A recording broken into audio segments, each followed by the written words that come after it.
Right now, there are literally thousands of people online using artificial intelligence to digitally alter photographs of a massive pop star. Yeah, it's incredibly disturbing to watch unfold. It really is.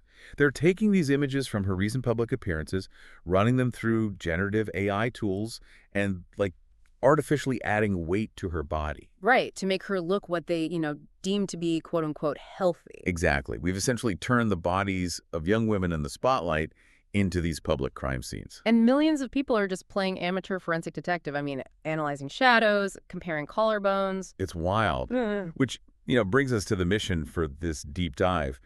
The internet has been just totally engulfed by this intense viral scrutiny regarding the changing appearances of two major figures right now. Jenna Ortega and Ariana Grande. Right. So we are going to explore the hidden architecture behind this whole cultural moment. Are we witnessing the aggressive return of Hollywood's ultra-thin, highly dangerous beauty standards? And to figure this out, we have a really fascinating stack of sources to go through. We do. We're spanning, high fashion industry analysis, developmental research on child actors, psychological studies on algorithmic social media, and some really sharp contemporary cultural commentary. But before we unpack literally any of that, we have to establish an unwavering ground rule for this analysis. Yes, very important. We are keeping confirmed facts strictly segregated from online speculation, so we cannot and we will not attempt to diagnose these celebrities through a screen. Right, absolutely not. Nor will we claim they have any specific medical conditions or eating disorders. Our lens here is focused entirely on the cultural reaction and, the systemic pressures of the industry, not their private medical records. It's a crucial boundary to set. And for you listening, we're framing us not just as a piece of celebrity commentary, but as a mirror reflecting the digital ecosystem you navigate every single day. Exactly. Like, why does this specific type of visual dissection keep being served to your feed? Right. What does that actually say about the psychological profile the algorithms are building for you? It's a dark thought. It really is. But to truly grasp this cultural shift, we have to look at the specific events that acted as a catalyst for this whole debate, starting with how this seemingly standard magazine interview just completely derailed.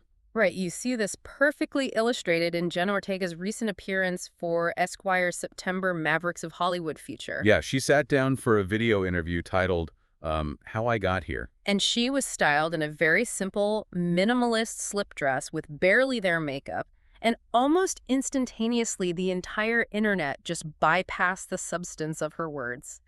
Completely ignored what she was saying. Entirely. The conversation became completely hijacked by a surgical dissection of her physical frame. The screenshots of her just sitting in that chair went viral within hours.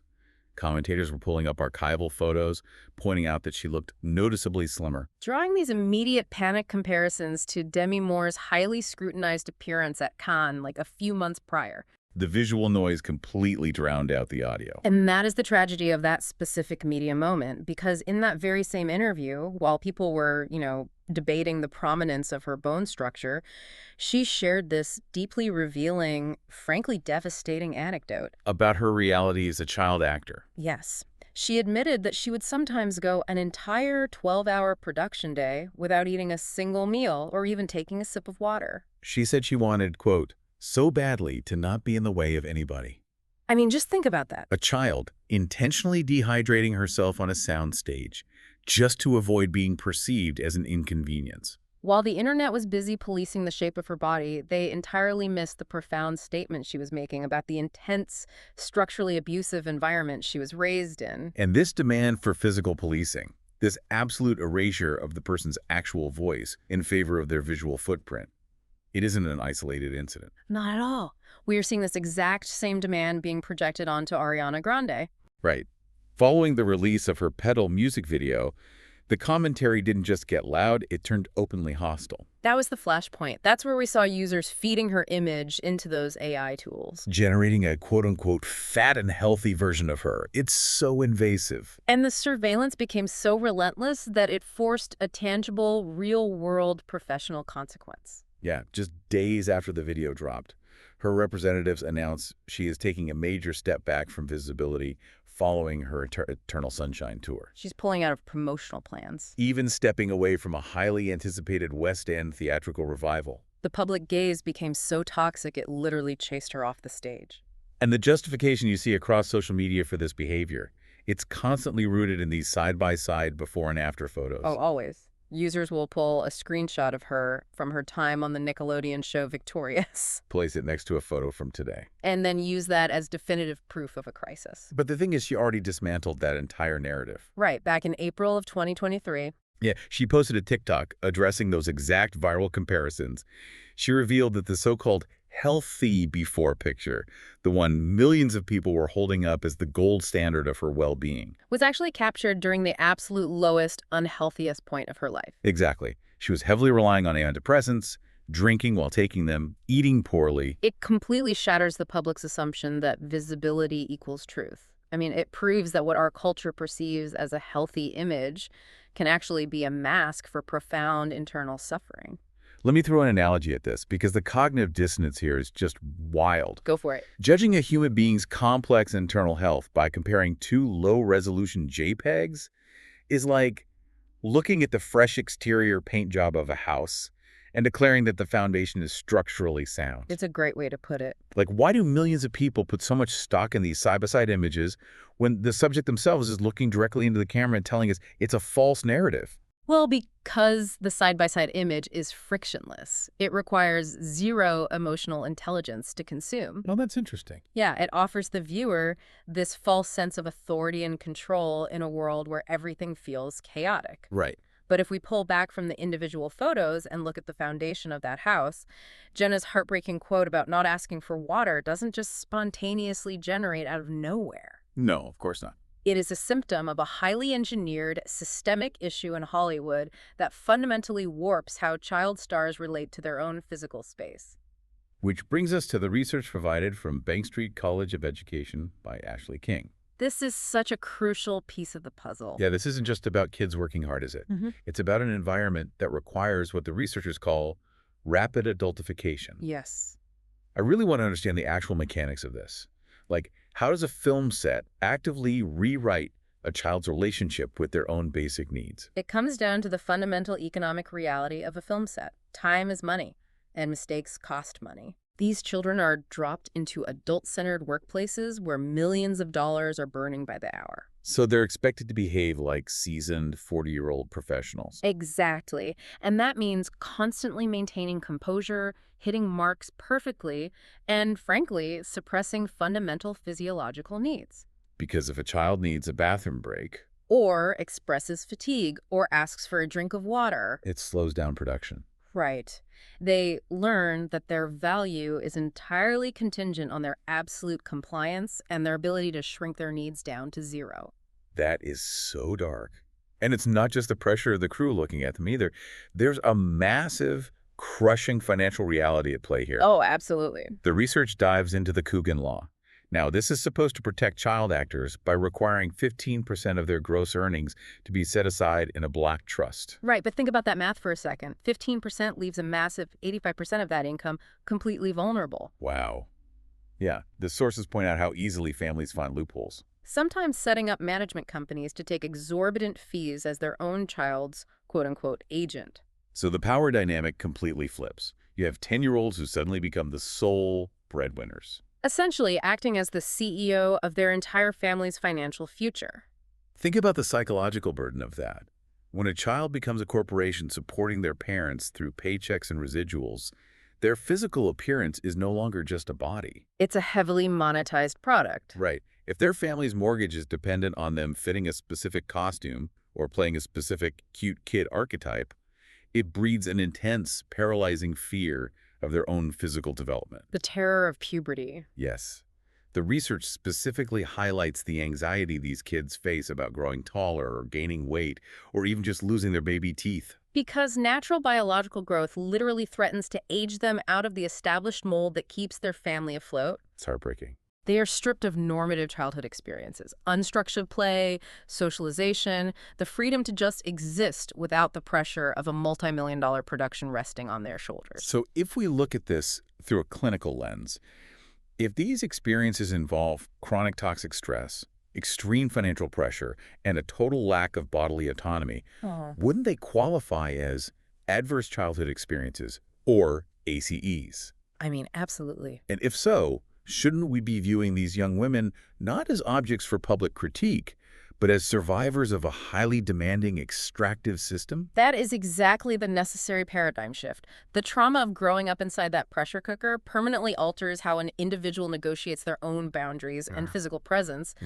But the real tragedy is that these individual, deeply internalized pressures are currently colliding with a massive controversial shift operating at the highest levels of the global fashion and beauty industry. Right, we were talking about the ghost of Hollywood past. Specifically, the growing anxiety across cultural commentary that the ultra-thin, deeply exclusionary heroin chic aesthetic of the 1990s is making an aggressive comeback. It's a huge concern right now. But before we get to today, we need to understand the origins of that look. Like, how did looking visibly unwell become the pinnacle of high fashion in the first place? Well, to understand the resurgence, you really have to look at the rebellion that birthed it in the first place. Okay. So in the early 90s, high fashion experienced this harsh reactionary swing against the healthy, vibrant, hyper-athletic look of the 80s supermodels. Right. Women like Cindy Crawford or Elle McPherson. Exactly. What emerged to replace it was a deeply nihilistic, almost anti-fashion vision of beauty. The historical overview in our sources paints a very grim picture of this. It was an aesthetic defined by pale, translucent skin, emaciated features, dark under-eye circles, and intense androgyny. And it was heavily intertwined with the grunge music explosion coming out of Seattle at the time. Bands like Nirvana and Alice in Chains. Yeah, and it actively romanticized the tragic realities of urban drug use. The model Gia Karangi is frequently cited as the tragic blueprint for this trend. She is.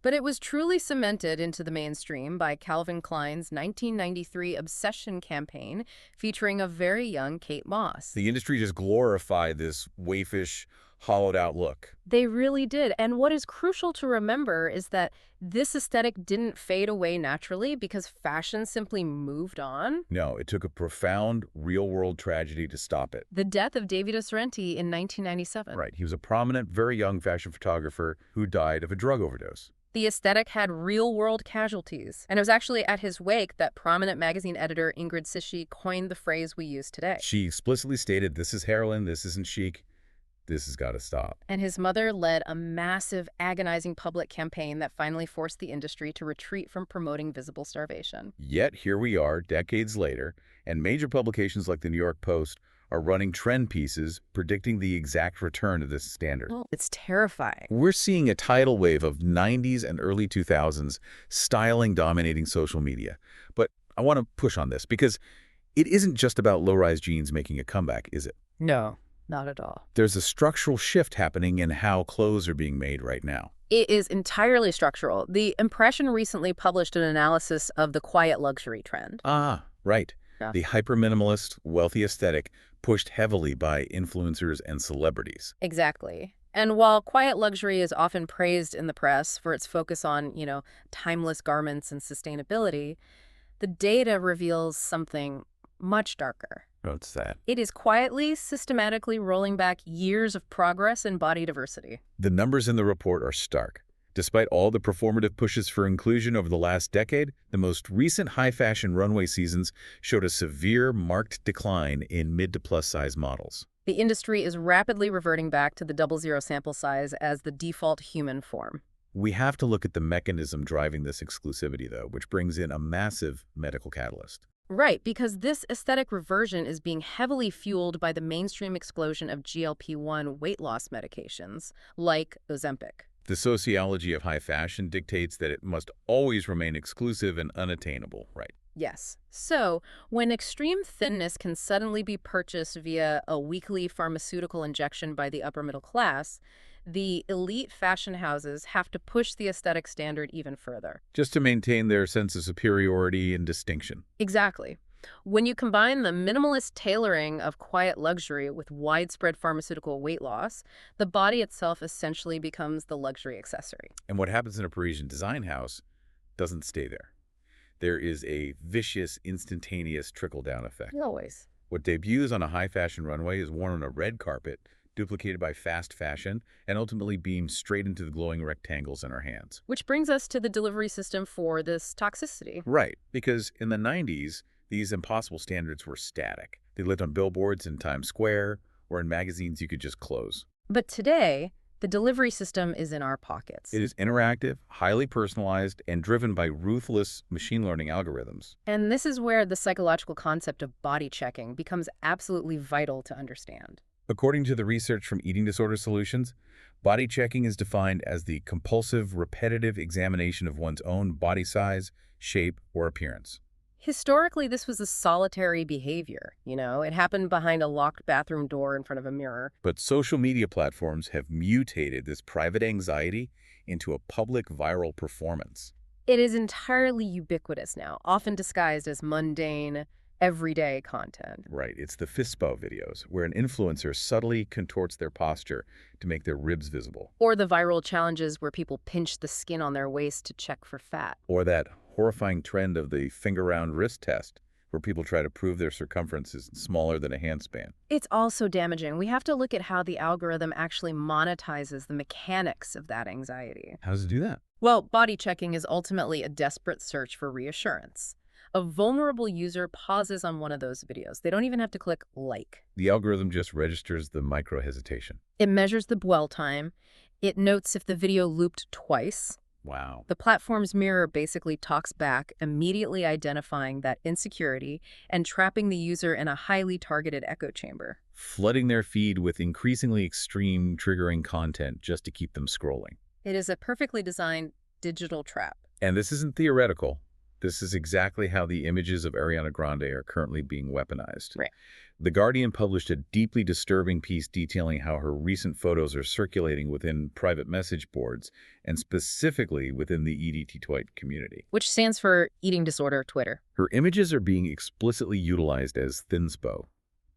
Young users are obsessively comparing their own measurements to hers, creating blueprints for how to achieve her physical state. Which brings us to a deeply paralyzing paradox in modern cultural discourse. Yeah, the Guardian piece highlights this massive structural conflict within modern feminism. Think about the 2010s. The body positivity movement spent a decade fighting to establish one cardinal rule. We do not comment on women's bodies. Full stop. Right, and it was a vital, necessary correction against the misogynistic, tabloid-driven cruelty of the 2000s that destroyed people like Britney Spears. The fundamental belief that a woman's body is not a public municipality to be debated by strangers. Precisely. But here's the paradox.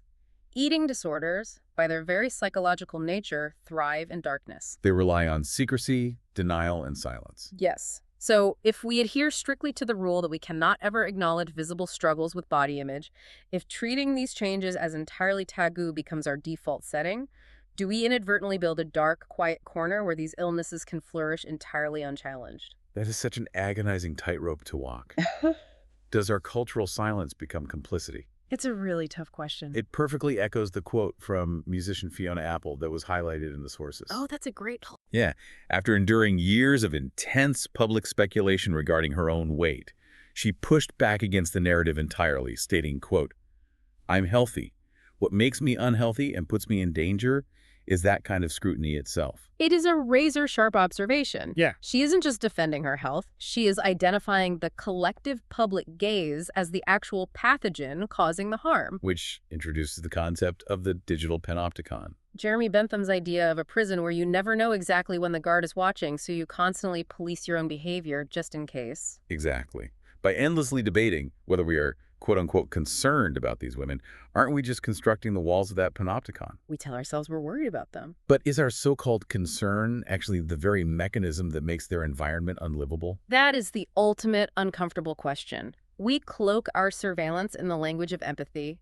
We claim we just want these young stars to be healthy. But the vehicle we use to express that empathy, the relentless, algorithmic dissection of their physical forms, is inherently traumatic and abusive. So when we zoom in on a photo of Jenna Ortega or Ariana Grande, we are entirely missing the plot if we just see an isolated individual. Right. We're looking at a massive, complex collision of historical and economic forces. We're witnessing the systemic, lingering trauma of rapid childhood adultification. We're watching a multi-billion-dollar luxury fashion industry retreat into the exclusionary pharmaceutical-driven standards of the 90s. And we are seeing all of this gasoline poured onto the fire of a social media ecosystem that is mathematically designed to exploit our deepest physical insecurities through compulsive body checking. It is a flawless, catastrophic storm.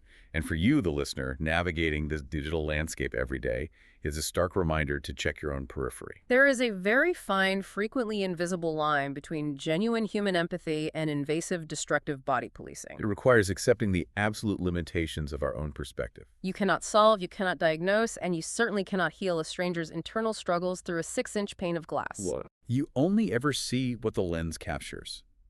And that image is permanently stripped of its true, lived context. Which leaves us with a final, lingering thought to mull over when you close this app. If a celebrity like Ariana Grande recognizes the toxicity of the environment and actively steps away from the spotlight to preserve her own peace-canceling tours, dropping out of major theatrical productions, physically removing herself from the public eye. And our culture still endlessly, obsessively analyzes the shape of her absent body. Is the real illness actually within the celebrities themselves, or is it our culture's insatiable, obsessive entitlement to consume them? It really forces us to take that massive surveillance camera and turn the lens squarely back onto ourselves. The next time you see a photograph of a person on your feed and you feel that familiar urge to zoom in, to play detective with their physical form, ask yourself who is actually being examined under the microscope.